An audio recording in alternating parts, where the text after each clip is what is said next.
and welcome to the VST recap. We are recapping week 4. It was an exciting week.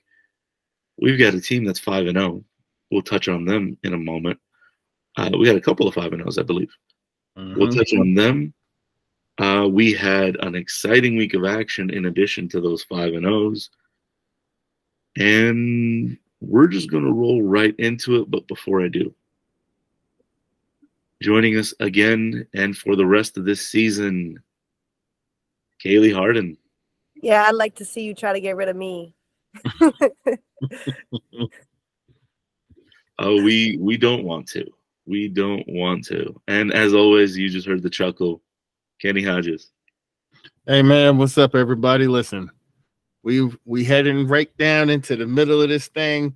We're hitting that sweet spot in the season where we're rolling into league play, where we're starting to see these rivalries and teams sort of kind of really figuring out who they are as we kind of figure out who's going to be the dogs that kind of head towards the postseason.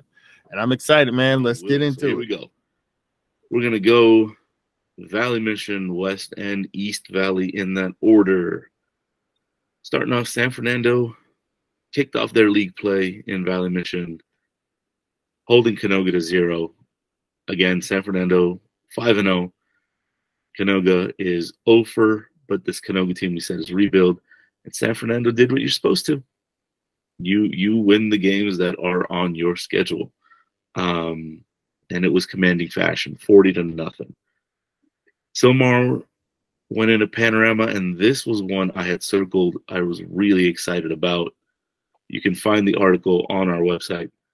Panorama beat up on Silmar. It was a 57-28 final, and that says something about this team that Coach Beltran has. We've extolled the virtues of the program he's put together last season, this season. Putting 57 up on a Silmar team that can be dynamic says something. And it says that they're looking to kind of finally take that next step after being a runner-up 2 years in a row in the city playoffs. Also, Kennedy beat up on Reseda. It was 49-6. You know, Austin Ward is putting this team. They're going to be taking baby steps. And hey, look, last year at this point, they had been shut out multiple times. They're scoring this season. That defense, I believe, just a little bit more time. And it's going to come. And Kennedy, again, did what you're supposed to. This is the team to beat in the Valley Mission. And we will get into them in a little bit when we look ahead. Out in the West Valley, Cleveland went into Westchester on Saturday and came away with a convincing win. It was 34-13. Taft was shorthanded on Friday night, and Heritage Christian took advantage of them. That was a 56-6 final. El Camino played host to Narbonne, and Narbonne ran over them. We knew this was going to be tough. This Narbonne team is not one to take lightly. It was a 44-0 final. We do believe that there are at least a couple of better games coming up for El Camino. They have a lot to learn from this, and they'll probably take it and move on. Fillmore went into Chatsworth and came out on top 34-21. Kenny will go in depth on that one. There was a bit of a scare, and thankfully it was not serious. We will have that in a moment. Granada took care of business against Dorsey. It was a 30-12 final. Kaylie was there, and we'll have her thoughts on that one. Spoiler alert, first touchdown pass in a very long time. Why'd you spoil it? That was supposed to be my mic drop moment. Wow. Oh, that's I'm gonna let you go in depth and run over with it. I had to. We had to in the rundown. It was huge. The way the three of us talked about it when it happened, woo, it's something, and I'm going to leave it there because we're going to let Kaylie run with that ball. And over in the East Valley, we had 3 matchups. North Hollywood over Grant. They ran over them literally, which is what North Hollywood does. So 41-14 final. I'll go in depth on that in a moment. Poly beat Monroe, which says something about the tenacity of that program, kind of in a bit of a rebuild, but they came out on top. It was 26-10. Before we get to the game of the week, we had one more Southern section we were watching. It was Village at Burroughs. This was a homecoming for Coach Broussard at Village. They came out on top 32-27. That was a really, really good game. We do have the article for that one up on the website if you want to catch up on what was happening. And our game of the week, it was to take early control of the East Valley League. Arleta came out on top against Verdugo Hills. It was a 14-9 final. And I will go in depth on that. I was there as well. So there was a couple upsets, a couple interesting games, and a lot of excitement. Kenny, what are your thoughts? Well, you know what? Let's start there in the East Valley. I know you're going to go in depth on the game, but, you know, Arleta coming away with a victory against Verdugo, you'll go into it, sets them up well going forward for what is to come in the East Valley. But there's clearly a monster to be dealt with in the East Valley, as we saw what NoHo was able to do at home against Grant.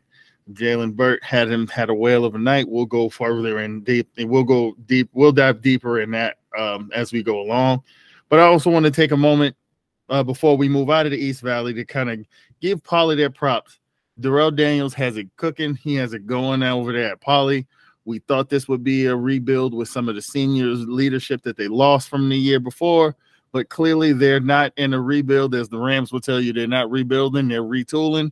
Clearly the Poly program is in a good spot with Darrell Daniels leading the way.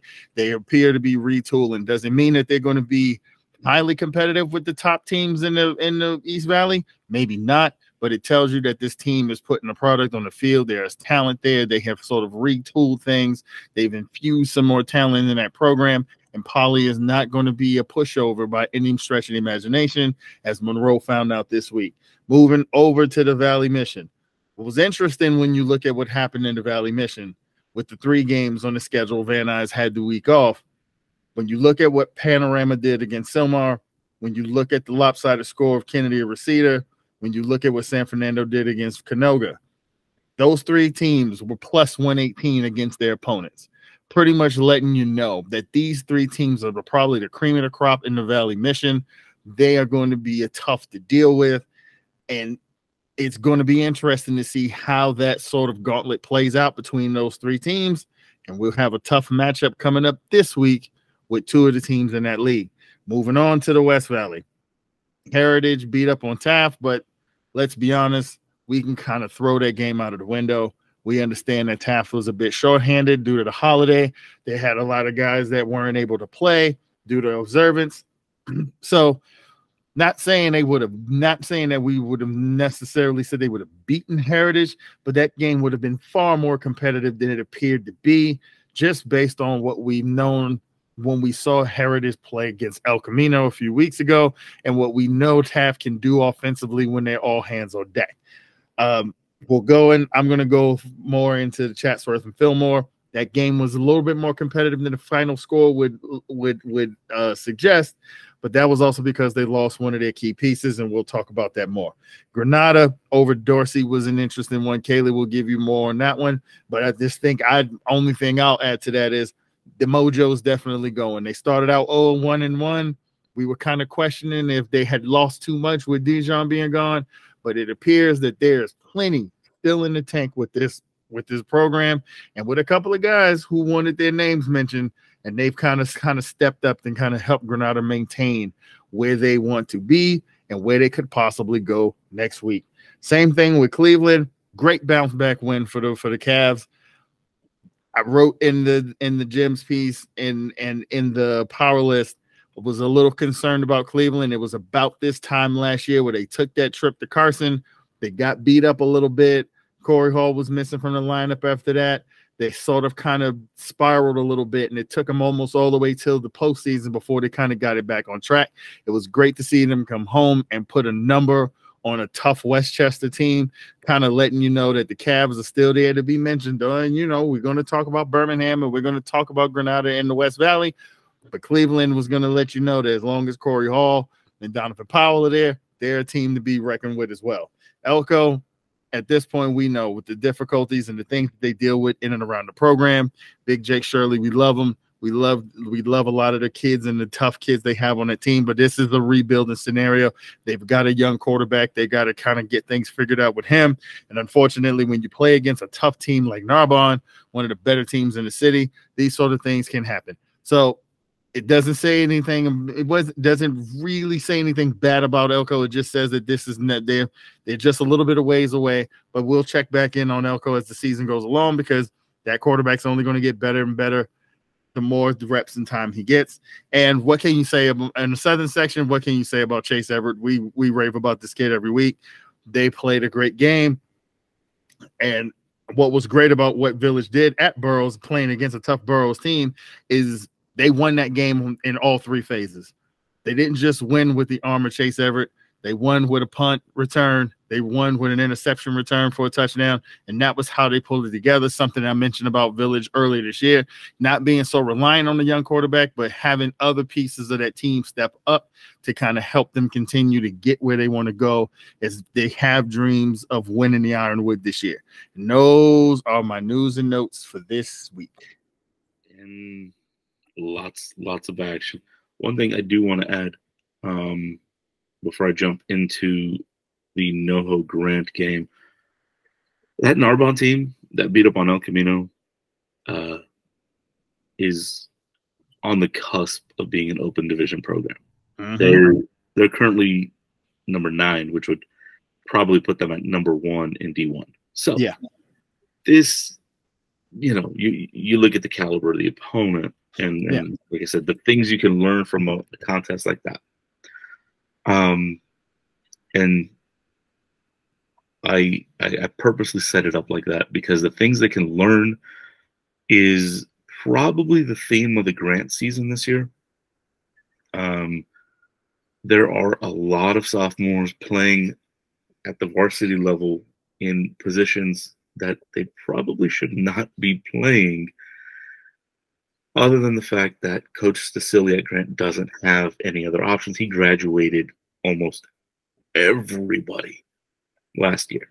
So that being said, there's practice and there's film and there's reasons for these kids to figure it out. But if you've ever had to work with a 14-year-old, and I've had my plenty of time with 14-year-olds in situations where you expect them to take something from here and bring it here to where it matters. It does not correlate or translate nearly as often as you would like. And I repeated that on purpose because that's just what it is. And we saw that on Thursday against North Hollywood. Now, first and foremost, North Hollywood took this game by the throat as soon as they could. They were up quickly as they could. But Grant hung tough for a lot of the game. They did have a lot of mental mistakes that hurt them, again, age-wise. But simple enough, when you have Jalen Burt, you're going to put numbers. And it's up to the opponents to stop him. He's not going to stop himself. He's a lot more patient this year, watching him run. And he did what he does. I mean, he ran the ball 20 times for 220 yards. About 11 yards a carry. Oh, and Jalen Burt had 6 touchdowns. Kenny, yeah, you and I were talking after, and you're like, I think he had 6 touchdowns. I need to confirm. And the first thing I told you was, yeah, I was there. He had 6. They just give him the ball. Keep keep feeding him, let him eat, and that's what he did. And he seemed to get stronger as, obviously, the opposing defense got a little more tired. The second 10 carries he had, the first 10, Grant did a decent job of trying to hem him in. They weren't giving him a lot of running room.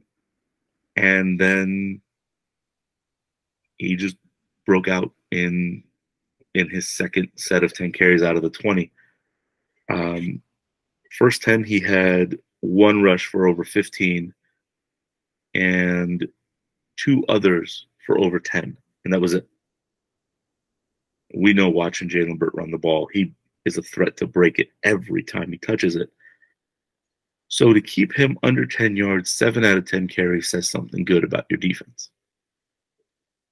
And then you go to the next 10, and his 12th carry of the game was 13 yards. His very next, that was a touchdown. His very next carry after that was 27 yards. And then he ended the game with a 23-yard touchdown, a 51-yard touchdown. That was a backbreaker because it came right after Grant scored. Grant scored their second touchdown of the game. It was pretty late still. But Grant scored to keep North Hollywood from getting into the mercy rule where you run the clock.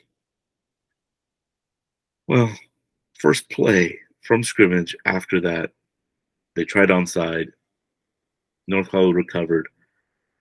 Handoff to Jalen Burt, and he went 51 yards. Boom.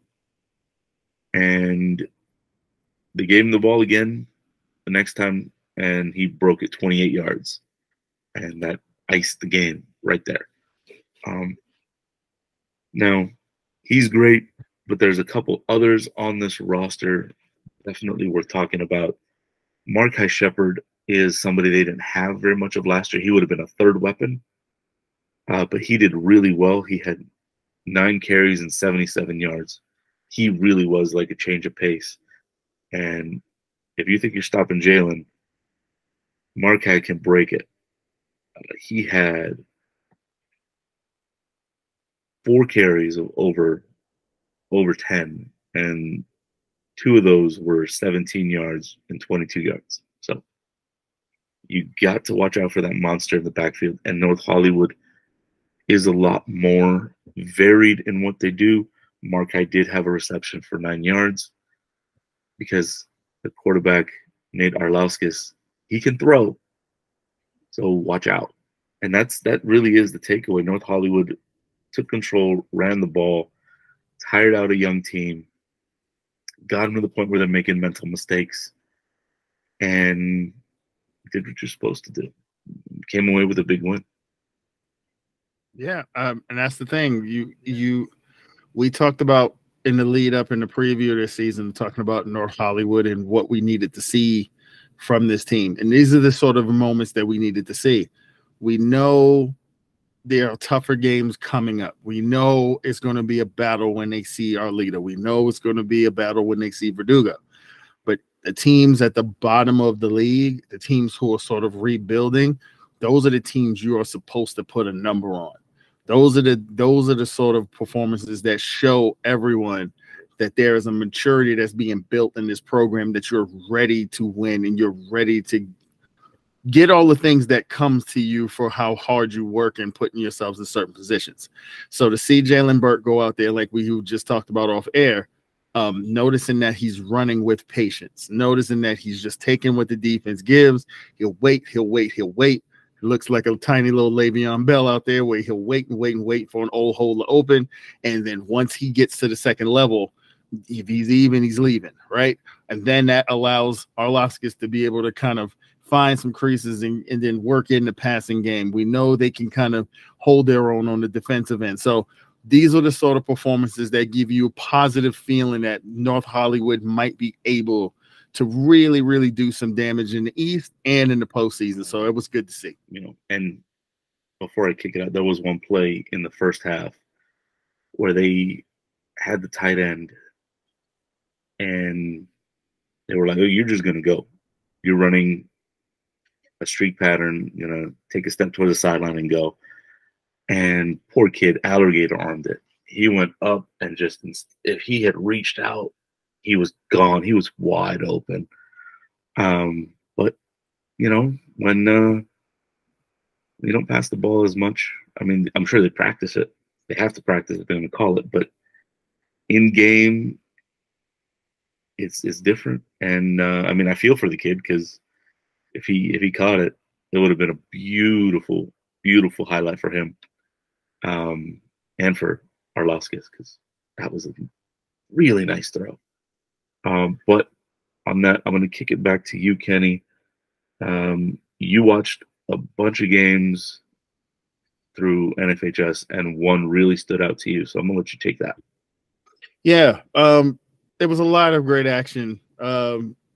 Watching Cleveland kind of get it together and beat up on Westchester was cool. But the game that sort of piqued my interest, and the one I wanted to kind of keep a close eye on, because I thought it would be a really great litmus test for the type of team that Coach Street is building at Chatsworth. And one of the things that he kind of talked about going into the year was sort of building on the continuity. Last year, they had issues with not having enough staff, and that kind of put the team behind the 8 ball in terms of their discipline and the mistakes they sort of make. And now you have a budding superstar in their senior running back in Isaiah Rameau. They've got a bully O-line, a bully D-line. They've got big boys. They can kind of play with teams. They almost, when you look at them up close, almost resemble a Southern section with the sort of size they can come at you with.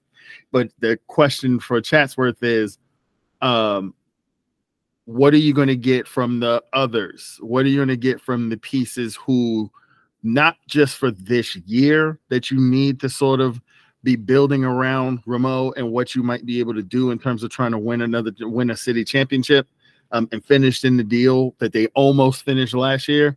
But what are you going to have for the future?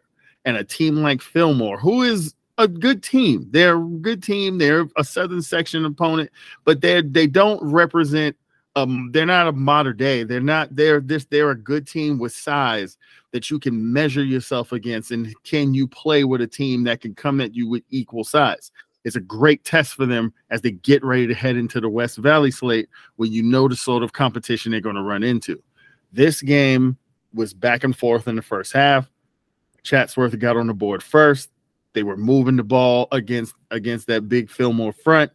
They were running the ball with not just Isaiah Rameau, but also with Del Toro, who is the sort of the change of pace back for them. Even though I don't know if you can call anybody a change of pace from Rameau, because he does everything. He can run around you, he can run through you, but Del Toro sort of represents more of a scat back in their offense. He's a change up. Quarterback will keep it, and they moved the ball. They had Fillmore off balance, and they went right down the field and scored midway through the first quarter. The thing that you liked about Fillmore is they also have a dual threat quarterback in David Jimenez, who he's got 13 touchdowns this year, half of them throwing, half of them running. So you know what you're gonna get from him. You can't let him break contain from the pocket, because he can extend drives, and he did a good job of that. He went down the field and they answered Chatsworth right back. They scored to even it up. Del Toro, who then got the ball, who Chatsworth has been trying to incorporate the other running backs into the offense a little bit more, to not put so much tread on Rameau's tires. Del Toro showed that he can definitely carry the freight a bit. He had a long touchdown run to put them back in front, but a good Fillmore drive. They came back and they tied it up. So this was a game that was back and forth. It was entertaining to watch. It was two teams that were knocking each other around. But the big story to come out of this game is midway or so through the first quarter, Isaiah Rameau got banged up a little bit. He went to run the ball up the middle. He went to hurdle a defender. The defender got enough of his legs. He sort of submarined, came down in the pile on his shoulder. At first, it was a bit scary. He came off the field. It looked like he was in a great deal of pain, but then we kind of found out later on, he's banged up a little bit. It's a bit of a shoulder strain, but it's not anything that's going to have him miss significant time as they kind of get into the second half of the year. So we wish him all the best well wishes. Hope he has a speedy recovery and gets back. And and we're very happy, especially us at the Valley Sports Telegram, who are covering you and like watching you run through people, that you won't miss. You won't get it. You would just hate to see a young man who is sort of still figuring out how good he is have to miss time in his senior year, because this is his big send-off before he clearly is going to go to college and do big things when he gets there, because the young man is supremely talented. But one of the things that sort of you realize with Chatsworth is they've got some young guys behind him, but it's going to take some time for them to be able to sort of replicate the production they get from Ramo if he is not there in the lineup. He makes life easier for everyone around him. Whenever you have a superstar, it makes everything easier for everybody else around him. But the game starts to look a little bit different when you don't have that decoy in and you're trying to run the ball with Del Toro or some of the other guys who are going to try to have to carry the freight while he's gone. You saw Fillmore be able to kind of sort of dig in with their front. They were able to put together one good drive in the second half to kind of score, but that was sort of it for Chatsworth. They ended up going on to lose the game 34-21. And like I said, so the big story coming out of that was Ramo got hurt a little bit, not too serious. Chatsworth's offense sort of kind of stagnated in the second half. They couldn't move the ball quite as well as before he was in the game, and that's fine. This will probably be a really good learning opportunity for these young men to kind of, and for the program to kind of really see what they have. They're going to have to be a little bit more inventive. Teams are going to stack the box because that's what Chatsworth likes to do. They're going to want to run the ball. Even if they don't have Ramo in there, they're going to want to still run the ball at you. But teams are going to still load that box with 8-9 men at a time. Ramo is the sort of talent that even if you put a 9-man box, he can still find a way to gash you for big yards like he was beginning to do to Fillmore in that game before he got injured. And it's going to be up to the guys, the other pieces, their quarterback, these receivers, to kind of maybe bring a balance to the Chatsworth attack that will kind of help them through until Ramo's back to 100% healthy. So Fillmore walked away with a dub. David Jimenez had a great night throwing and running the ball for the Fillmore Flashes. And Chatsworth, they're going to be okay. They're still a team with plenty of talent. Like I said, that is a huge, huge team. And if anybody in the West Valley takes them lightly, you're going to find yourself in a real dogfight going against them. Yeah, I'm going to need to see Ramo give me another piggyback this season. I need to see him piggybacking people down the field again. So we're excited for him to be healed and healthy. And what was disappointing is it felt like he was headed towards a kind of a statement game, because if he would have put up big numbers on Fillmore, you would have came away from that saying, oh boy, like even a team from the southern section with a big boy front, he could still do his thing. Like I said, he had a 26-yard run before he got banged up. He had a 26-yard run where a guy met him in the hole, and he ran right through this guy and got to the second level, and it took 2 people to drag him down for a 26-yard run. So he was headed that way to having another sort of Ramo night that we've become accustomed to. It's just unfortunate that he got a little banged up. But luckily, he's not that hurt. He'll be okay. I'm sure the coaches will probably want to sit him down more than he would like to, because he's the kind of kid that's just going to, with one shoulder, he'd ready to take on the world. But it's just good to know that he's not that banged up, and he should be back to 100% in no time. Gotta respect a kid that's willing to carry the weight of the world on one shoulder. Oh yeah, oh yeah, yeah, and he is humble as it comes. And it permeates through. So you only want the best for a kid like that. Mm-hmm. But switching gears to a player who likes to really extol his virtues and how amazing he is. And this is not a knock, but he said it was his time to take over. And the last couple of weeks, we've been seeing Darrell Stanley really start to say that, everything he's been talking for the last 6 months is it's time. And the last few weeks, he's been showing it. Kaylie, you were there, and I'm going to apologize for stealing your spoiler, but go ahead. No, it's quite all right. It's public knowledge, and I'm sure it's in their. I'm sure it's on their Max Prep stats by now. But Darrell Stanley absolutely is out to prove he's number 2, and he's not 2. He is number 1 on the talent side when it comes to how he's been playing this year. So I do want to say, going into this game, well, first of all, Dorsey unfortunately got stuck in traffic, so this whole game was pushed back by an hour. So starting an hour late, I mean, I'm sure that already threw them off a little bit, so I'm gonna give them the benefit of the doubt there. But their O-line is huge. So I was nervous for Granada, a team that typically only runs the ball. I see these big kids come out on the field, and I mean, Darrell Stanley, he's tall. He's not the biggest kid out there. And then I'm worried because his little brother, Pharrell, that kid is squirrely. He's a tiny kid. He's a freshman. He's 14, 15 years old? I'm looking at these grown men oh my God, what is about to happen? So Dorsey starts off with the ball. They have a quick turnover on downs because Granada, especially out the gate of each game, they're quick with it. And it takes usually a drive or two for the opposing team to catch up. We saw it in the Kennedy game. Granada had them good in the first half. Just pulling plays out, just pulling snaps out, back to back to back. And then, in that game, Kennedy came back a little bit. They showed some competitiveness in the second half, but it wasn't enough to win that game. Anyways, the same thing kind of started to happen here with Dorsey. First couple drives of the game, you saw them kind of be a little shaky, and you wondered, how's this going to go down? Is Granada going to run all over them? Is this going to be a competitive game? Boy, was it a competitive game.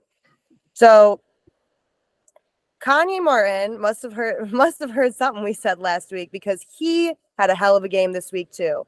So on Granada's first play with the ball, Kanye Martin pulls out a 45-yard running touchdown. Amazing, right? That's just to get the crowd going. They come back with 2 extra points. Now they're up 8-0. But then Joshua Russell for Dorsey, that kid is not a sleeper threat, because once you see him make one play, he doesn't stop. So I won't call him a sleeper threat, but he's an unexpected threat. He is one of the best players on that huge team of Giants, and you would never expect it. But yeah, he got immediately answered Kanye's touchdown with a touchdown of his own. And then you saw the defense for Dorsey really stick up next drive. They were able to stop Granada. And then Josh Russell comes back with another touchdown. Then Darrell Stanley answers with a 62-yard run for a touchdown. So now the score is sitting even still. We're at 14-12, right? And this remains this tough back and forth, this challenging of each other and their talents, trying to size each other up, trying to match each other where they can. This remains for, honestly, the rest of the first half and the majority of the second half as well. So whole third quarter, I don't think nobody scored in the third quarter. It was a tough back and forth. Both teams were inching their way down the field, first down by first down, only getting 10, maybe a couple yards more than that. There were no big breaks, really. They were fighting for every yard they had. And then there was no scores out of it. They would get to the red zone, both teams, and weren't able to finish the job. But the fourth quarter starts, and we see Kanye Martin pick the ball out of the sky for an interception. And then you could kind of feel the shift change in the energy, right? Because now you're see, Granada's turning it up. They're sick of the score sitting here at 14-12. That is not comfortable for them. No one wants to see that. And they do not want to lose this game, because right now their record is, I think it was 2-1-1. And that's not the Granada that we're used to seeing. That's not the Granada that we saw in numbers last year either. So they have something to prove. They need to win this game in order to prove that they're the same Granada that we saw last year, even without Dijon. So fourth quarter starts. Kanye has that nice pick out of the sky, then gets a 9-yard gain. And then Darrell has a really nice first down. But it's 5 minutes left. It's a 2-point game. And you're thinking, Granada needs to score now because 2 points, Dorsey could come back and win with a field goal. So a 2-point game, 5 minutes left, it might take, especially because both these teams are really utilizing the run game. Dorsey passed the ball a little bit, but not a ton. So you're thinking it's a 5-point game.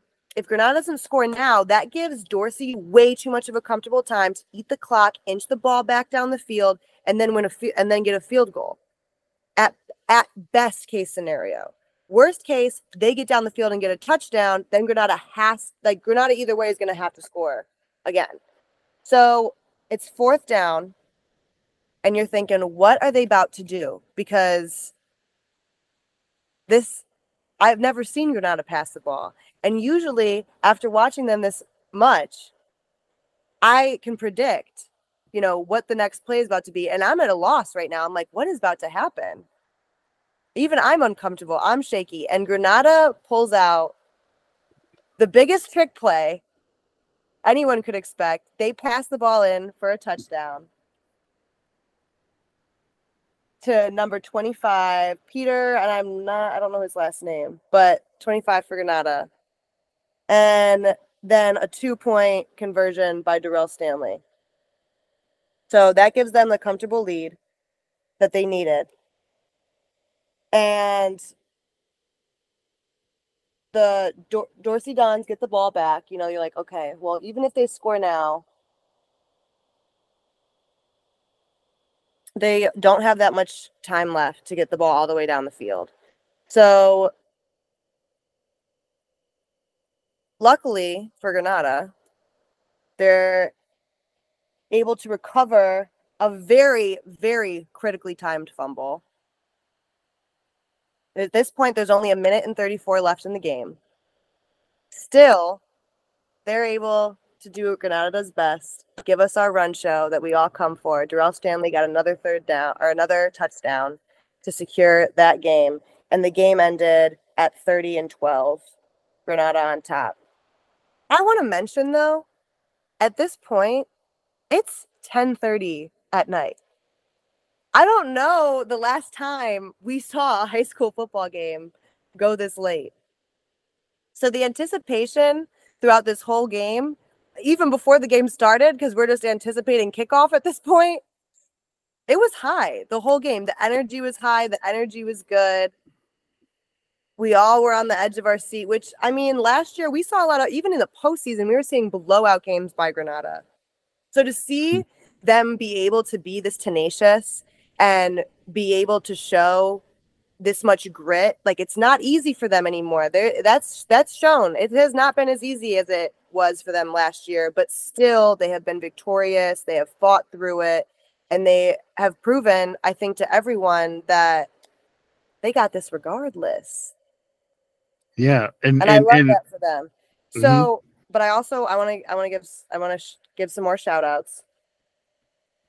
So Dorsey, like I said, their O-line was phenomenal. But I want to compare this to the O-line for Granada, because I've been told, and I would have to agree, that in the past, when I've watched them and commented on some of their games, I have not shown them the love that they deserve. And their O-line held up nice this week and in past weeks as well. So I want to give a shout out to Adrian Rios, number 78. I'm giving you your flowers. You deserve it. The whole O-line at Granada, I'm giving you your flowers. You deserve it. We appreciate all the love and all the sharing that you guys do for us. We know that a lot of our content focuses heavy on the rest of the offense, but the O-line, you guys are doing your thing. You're getting the work done, and you're making it possible for these kids to make these big scores. So good job. Yeah. So, only thing I'll add to what Kaylie was saying is it was so interesting watching that game, because what I had wrote in the gems about this game was Dorsey would be a tricky opponent for them because of the fact that even though they were 0-3 coming into it, when you looked at the opponents they had faced, they were one of those teams that you can almost compare like to Elko, where it's like, yeah, if they were playing softer opponents, this team would clearly not be 0-3. But when you schedule tough, because you have designs of trying to make a run in the postseason, so you got to actually kind of schedule teams that are going to keep you at a certain level, even if your record set. Because, like I said, this was a team that still ranked top 25 in the city, even though they were winless. So it tells you there's some talent there. And when I tell you we talk all the time about the type of football that I like, which is two teams lining up and just beating the hell out of each other. That's what you saw with the offensive and defensive lines for both of these teams. It was back and forth, and like Kaylie was talking about, when you look at that part in the game where it's almost like a game of tug of war with the field position, because Dorsey can't move the ball, which has sort of been their Achilles heel this year. They haven't been able to score a ton of points or score easily. Whenever they do score, it's like it is hard work for them to get down the field. So field position becomes important for them. And in some ways, sometimes with Granada too, when they play harder teams, like you'll see them sort of kind of maneuver like a team that's kind of like, okay, well, we're not really going to punt, but if we can just like get a few first downs and pin you into the 30 when you stop us on fourth down, it's kind of like a punt. And then we're just going to let our defense just kind of beat you up. And then we'll get the ball back, and eventually Darrell will break one or Kanye will break one. It's fine. We're willing to play the ugly game. But if we keep the ball, if we keep you from scoring or we keep you from getting out of hand, eventually we break them and then we win the game. So you kind of felt like that was what they were doing, right? It's 14-12. They've moved the ball down. They were in the red zone. Dorsey's doing a good job of kind of like stifling the run, stifling. So they ran in the first, second, third down. Now it's fourth down. I'm watching this and I'm thinking to myself, okay, I know what they're doing. They're playing the Dorsey can't score on this game. So if you stop us from running here on fourth down, it's fine. You still got to go like 90 yards. And you're not going to do that because y'all can't block John Williamson. So it's bad enough you got the defensive ends, but now John Williamson is like shooting gaps and killing your running back and talking crap to everybody when he's running off the field. And then when he breaks out that pass, you could feel like I'm watching the feed, I'm watching the live stream, and because of how it is now, like the Granada is on the other side. So all you hear are the Dorsey people now and catching on the microphones. When he threw that pass, it was like you could hear the air just come out of everybody that was sitting there, because one, who the hell thought he was going to throw that ball? I think like in the video, if I had the volume turned up enough on the highlight reel that I posted, you could hear me like literally saying like, oh my God. And guess what? The Dorsey people did the same thing. You could hear them like go, what? They can do that? And all the air went out of the fans, out of that sideline. Now you're down 22-12. You got to figure out how to score twice now because now you're 2 touchdowns down. And then once that fumble came, you already knew. That last touchdown was just a product of, all right, well, we're screwed. Like, now we done turned it over. We've got no shot. And then, boom, they pop another one, blow the score up. But it was just one of those games where it's like you looked at it and said, this is the Granada we know. Like, they're going to bust you up. They're going to come after you. They're going to run and run and run. And eventually you're going to break. That's the mentality, right? Like, eventually you will break because we're going to keep doing what we do. We're not going to vary. They are the quintessential, as cliche as it sounds, they're the team that tests how much you actually like to play football. Because you got to tackle all game when you deal with them. Absolutely. And I think that, I also think that Dorsey did put up enough resistance to Granada, because you could even tell the way that they were, not only the fact that they forced to pass in order to give themselves more secure position to win that game. They also weren't playing like we've seen in the last couple weeks. We've seen Pharrell get a lot of playing time and Pharrell be led a lot by his older brother. And I mean, like they play the same. We can see that they can play the same game of football. And so I think that the fact that Kanye Martin really had to step up this game and that he was a really big playmaker for Granada not only shows how much he's turning up and maturing throughout this season and how much his Jets are going, but also they had to utilize that older talent, that more mature talent in this game in order to win. Mm-hmm. Oh, I yes. agree. Oh man, I can't add anything more than what you guys have been saying, because that was just breathtaking. Kind of just the way when the game got serious, they got serious. I mean, not that they weren't before, but you tweak to what you need to do and shorten your bench sometimes. It was kind of like watching that Colorado State game. Hey, and exciting and breathtaking. And shout out to that boy John Williamson. He walked up to you and said, "You're not talking about me." And ever since that conversation, he does something on tape every week that says, "Oh no, they got 3 monsters to deal with on that D line that scare the crap out of people." Because you got to deal with the 2 guys coming off the edge, and then this guy in the middle, you can't block him either. So good, Kingston. I hope everything goes well in Texas. There's problems waiting when you get back from that Texas trip. I'm telling you right now, that Birmingham better be prepared, because this Granada front is coming for them. Oh yeah, and I said it before, and I will say it every time he makes us talk about him. That was what I told him. Mm-hmm. I told him, I said, my ends are good, but you don't talk about me. Make us talk about you, brother. And the young man has definitely forced us to say his name. So good on you. Yeah, I think this week my the one that was on me about making sure that we are spreading the love around properly was, again, I want to mention him, Adrian Rios, Granada O-line. So okay. We love our Granada O-line too, and we love when we act, like Arshavir was saying, we love when you guys correct us, we love when you come at us, we love when you tell us that we're not talking about you enough, because it does make us pay attention. And there's only so many of us, we can only see so much on the field. So the more that you let us know, the more we can look out, the more we can spread the love, the more attention that you guys get, and that's what it's all about. So, and we will also tell you, we might have missed you. Make sure we don't miss you again.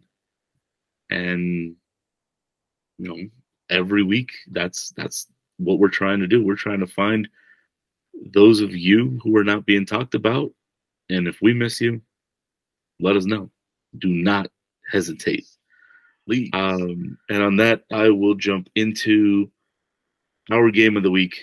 It was a defensive struggle. Both teams' defenses, and we know when it comes to Arleta, defense is their backbone. This is a team where Don Scott Jr. came the first year the school opened, brought his defensive prowess, and immediately had a powerhouse team in that league. Back then, I think it was still called the Sunset Six. And just took over from the beginning. Now, I don't know if he's still actively involved. I did not see him on the sideline for that game. But again, his pedigree is still there in terms of the defense that this team runs. And they had 4 interceptions. So there you go. Granted, the ones that came out in the second half were against a backup quarterback who is not really a quarterback. But I'll get into that in a moment. So let's rewind and retrack. Early in the game, Arleta looks like they're driving, and a beautiful pass to the edge from Kennedy Duran.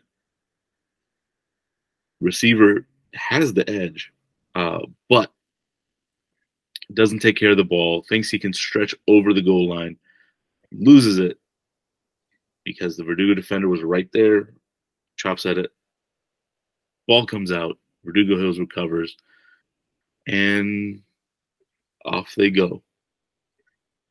It was tight throughout. There wasn't much room for either team to really, really move the ball. Arleta did score in their opportunities, and there was a rough moment. So Arleta was up 7-0. Verdugo Hills marched the field and scored. Really beautiful pass, actually, to their amazing kicker, who's also one of their wide receivers, Luis Rodriguez. This kid is amazing. And on the ensuing extra point, a botched snap, and the Verdugo Hills quarterback is scrambling. He gets taken down, injures his shoulder. Unfortunately, this was not as well. I haven't checked in with coach, but I spoke with the medic on the field later in the game. It didn't seem like it was as much of a bullet dodged for Verdugo Hills. So quarterback's out the rest of the game. Going to have to get creative. They're already missing their bell cow running back. So, but again, their defense held and only allowed 14 points against Arleta. And it was just smash mouth, kind of in your face. Both teams trying to do things and not really able to get the ball moving. It came down to a couple plays at the end. Verdugo Hills gets a big stop. It was a turnover deep in their own territory. And you're like, well, if they can find a way to move the ball here, they can make something happen. Bit of a jump ball type pass towards midfield. Luis Rodriguez gets up, snags it, and now he's off to the races. And if he's not caught, he's in. But he gets caught inside the 15, and you're thinking, first and goal, time was running. It was under a minute left when this happened. And I think it was a lot less than that, too. It might have been under 30 seconds. Now Verdugo Hills has a chance to score. They get stopped at least once, and then with 2 seconds on the clock, snap the ball, try to do another jump ball type pass, but there was a lot of pressure on the quarterback, so the ball doesn't come out the way he'd like. And Kennedy Duran has his second interception of the game. And if I wasn't on the Arleta sideline, but if I was, I'm pretty sure the coach was yelling, "Get down, get down, get down, just end the game." But Duran tried to run it. He got back to midfield, and you know, in that kind of a situation, as a player chasing at the end of the game, you're trying to strip the ball. Ball comes out. Ball comes out. It pops up, and an Arleta player recovers. He's stripped immediately, and I believe the ball went to Josh Monroy. We've talked about him in the past. He's one of their really, really Verdugo Hills' stud players. But he recovers the ball and gets almost folded immediately. End of the game. Wild finish. Ultimately, and I said this off air, I believe this is a game Verdugo Hills lost and not necessarily one that Arleta won. It's not to take anything away from Arleta winning and taking control of the league at this point, but there were, including the botched extra point where the quarterback got injured, there was a blocked field goal, missed coverage, and I think there were 2 other botched field goal where the snap was not clean. And ultimately, that's what ended up hurting Verdugo. You count if those snaps were clean, and I'm not gonna say the one where the quarterback got injured. Just in that sense, if after that those snaps were clean, that's at least 6 points that Verdugo Hills would have had, and that would have been a 15-14 finish. If you count all of them, Verdugo Hills gave away probably 14 points, 13 points. So tough. It hurts. These are things you need to clean up as that program, and I know Coach Sean Jackson is working on it. He was very unhappy after the game, as any coach would be if you give it away. But again, kudos to Arleta. They did what they were supposed to. They held on. The defense was tight. They were pressuring, especially after the injury. You realize that backup isn't necessarily a quarterback, so you put that pressure. And they did what they were supposed to. They held on. So kudos there. They deserve all the credit for being able to come away with the win, as ugly as it was in the end. You root for the Raiders. Yeah. Kaylie's a Browns fan. Y'all see the hat I'm wearing. There is a team in the AFC that terrorized us for 25 years, and their formula never changed. It was, we don't beat ourselves. We will capitalize when you make mistakes, and sometimes that's all we need to win a game. Bill Belichick has been his founding principle for 25 years. Damn it, he's 0-2, but he almost rode that principle to stealing 2 wins in the first 2 weeks of this season, right? Don't make mistakes, play clean football, allow the other team to be the ones to make the mistakes, and when they make them, you capitalize. What is it always going to be pretty? No, but what it counts for, and what it counts for is a W at the end of the day. We and you both know Verdugo probably should have walked out of here with the win. But if you make the mistakes against a good team, a disciplined team that has the ability to capitalize on your mistakes, guess what? That 14 points was all they needed to, as Mike Tomlin says, escape and get on the bus and get out of there. That's all they needed. So, at the end of the day, kudos to them.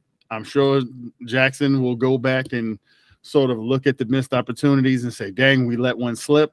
And they still got time. Like I said, our leader does not give you the feeling that they, that's just it. They won't drop a game or two or the rest of the way. But we know now for Verdugo, they have no margin for error. When they go to Poly this week, they got to win that game.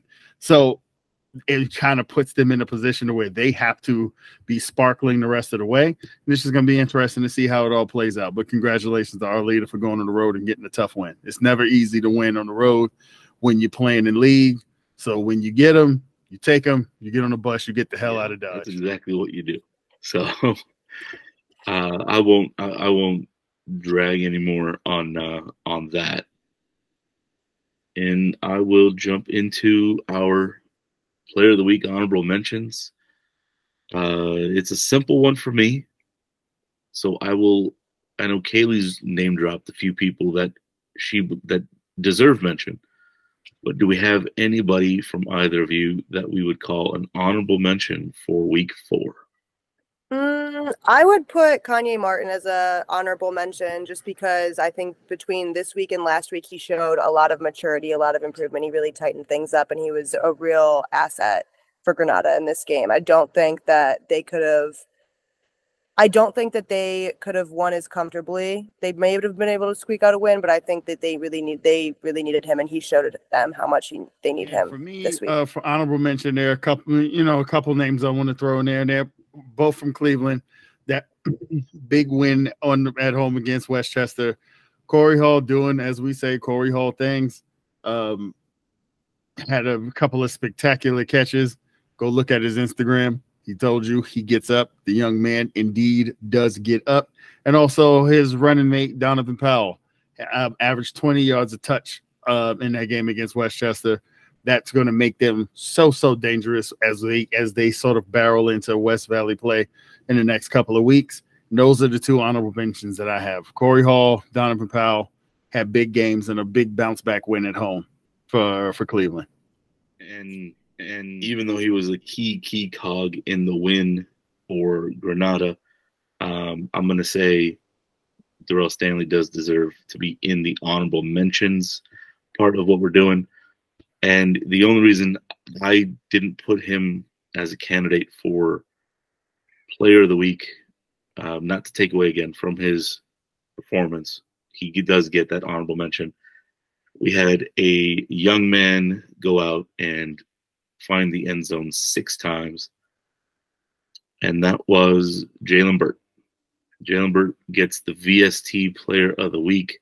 Like we said earlier, he ran 20 times, 220 yards, 6 touchdowns, and they were of multiple varieties. He had one basically right from the goal line, about the 1-yard half line. He had a 5-yarder, 8-yarder, 13-yarder, and then he broke 23 and 51. So varied, and they found, they kept getting him the ball and kept feeding him, and he took advantage. 6 touchdowns is always going to be something that puts you up there and makes it worth talking about a little more. But yet, Jalen Burt, 6 touchdowns, 220 yards, VST player of the week for week 4. And with that, we're looking forward to week 5. There's not too much on our slate that we're really looking at super deep. There's the one massive game in the Valley. It's for control of the Valley Mission. San Fernando is hosting Kennedy. That it will be our week 5 game of the week. And look for the gems when Kenny breaks it down. Outside of that, there's a few things we're looking at, but I'll let Kenny take it away. No, yeah, that's an ultra important game in the Valley just because of the idea. There are 3 gauntlet matches in the Valley Mission, and this is round 1. When you look at Panorama, Kennedy, and San Fernando, those are the 3 teams that are looking each other down and saying who's going to be the one to take it this year. Kennedy feels like they came up a little bit short last year and they got unfinished business. Panorama also feels the same way. They've got unfinished business. These San Fernando seniors feel a lot like Canoga last year, a team that we might not have figured into winning the league, but these seniors said, we're here too, and we want to stake our claim at winning the league title before they wrap up. So this is the first battle, Kennedy versus San Fernando. Panorama's going on the road. They're going to go play at Van Nuys, but I promise you, Coach Beltran is going to have one ear or a birdie on his shoulder telling them what's going on over there, because it pertains to them as well. Because one of those teams is going to come away with their first loss, and that puts you behind the 8 ball when you got two tough teams that you're battling out for the league. But we all know who I'm talking. You all know the game I'm looking forward to. I'm going to be on the sideline at NoHo with Chavez because I want to see Jalen Burt try to get 6 touchdowns against that Chavez front, because you know what is going to happen. It's going to be a battle. It's going to be rough. Chavez is going to be ready. They've had a week off to prepare. They've been doing push-ups all week. You already know Nunez is a maniac. They've probably been running in the hills to get ready for this game. That's where I'm going to be. So, NoHo Chavez, that's where I'll be. Kennedy, San Fernando, game of the week. And also, pay attention to that Verdugo Poly game too. That one is going to be probably a little bit more interesting than people think.